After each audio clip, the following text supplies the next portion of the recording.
All of his co-workers were gone. What could it mean? Stanley decided to go to the meeting room. Perhaps he had simply missed a memo.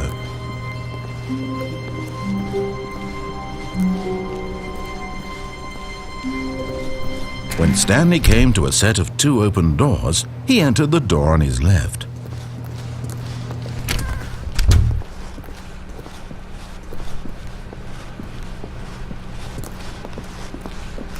Yet there was not a single person here either.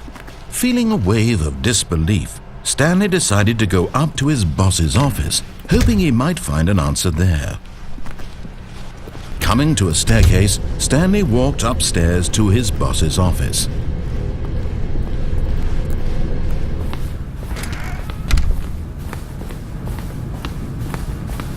Stepping into his manager's office, Stanley was once again stunned to discover not an indication of any human life.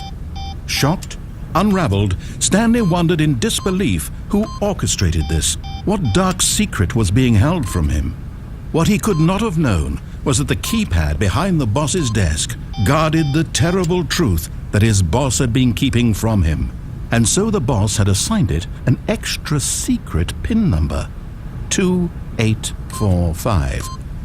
But of course, yet incredibly, by simply pushing random buttons on the keypad, Stanley happened to input the correct code by sheer luck. Amazing. He stepped into the newly opened passageway.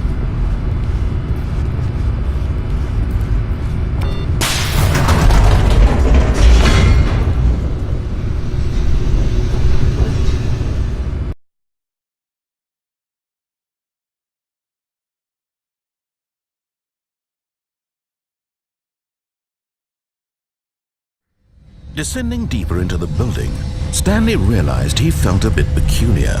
It was a stirring of emotion in his chest, as though he felt more free to think for himself, to question the nature of his job. Why did he feel this now, when for years it had never occurred to him? This question would not go unanswered for long.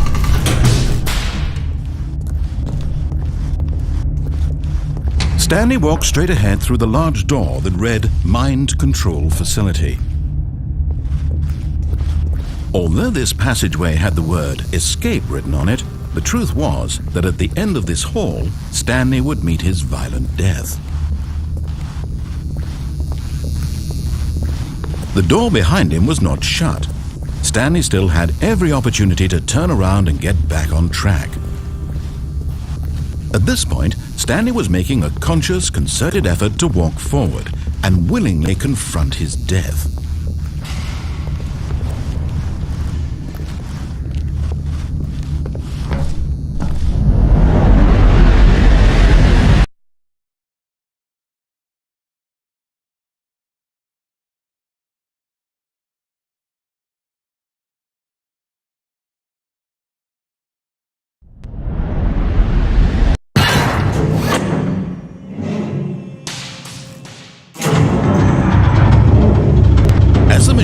Into motion, and Stanley was inched closer and closer to his demise, he reflected that his life had been of no consequence whatsoever. Stanley can't see the bigger picture.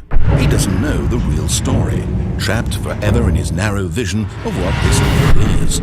Perhaps his death was of no great loss, like plucking the eyeballs from a blind man. So he resigned and willingly accepted this violent end to his brief and shallow life.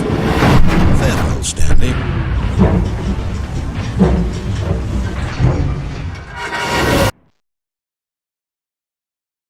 "Farewell, Stanley," cried the narrator, as Stanley was led helplessly into the enormous metal jaw. And yet it would be just a few minutes before Stanley would restart the game, back in his office, as alive as ever. What exactly did the narrator think he was going to accomplish? When every path you can walk has been created for you long in advance, death becomes meaningless, making life the same. Do you see now? Do you see that Stanley was already dead from the moment he hit start?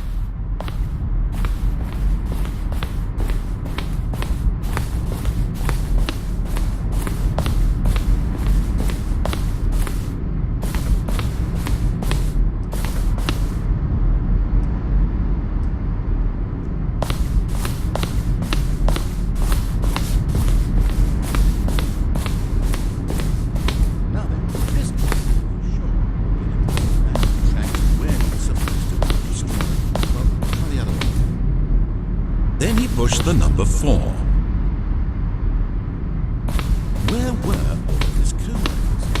Now look, folks, see how it's impossible for the player to do anything in this revolution. Perfect example of all of it.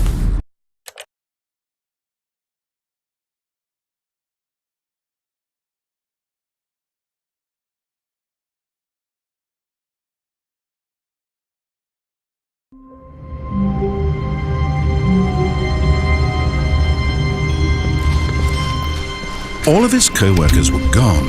What could it mean? Stanley decided to go to the meeting room. Perhaps he had simply missed a memo.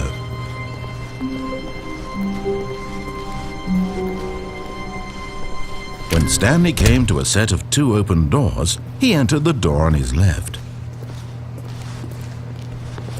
This was not the correct way to the meeting room, and Stanley knew it perfectly well. Perhaps he wanted to stop by the employee lounge first, just to admire it. Ah, yes, truly a room worth admiring. But eager to get back to business, Stanley took the first open door on his left. Stanley was so bad at following directions, it's incredible he wasn't fired years ago. Look, Stanley, I think perhaps we've gotten off on the wrong foot here.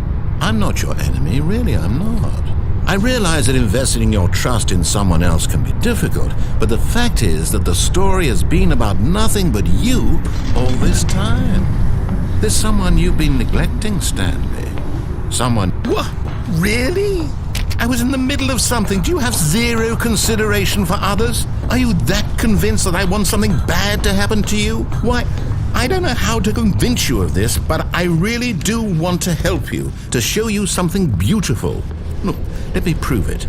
Let me prove that I'm on your side. Give me a chance. Now listen carefully, this is important. Stanley walked through the red door. Oh, thank God you are willing to listen to me. Do you see that I really have wanted you to be happy all this time? The problem is all these choices. The two of us always trying to get somewhere that isn't here. Running and running and running, just the way you're doing right now. Don't you see that it's killing us, Stanley? I wanted to stop. We would both be so much happier if we just stopped.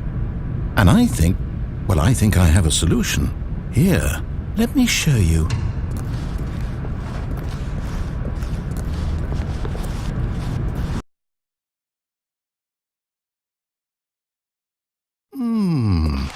What do we want? What are we looking for? Here. Yes. Oh, it's beautiful, isn't it? If we just stay right here, right in this moment with this place, Stanley, I think I feel happy. I actually feel happy.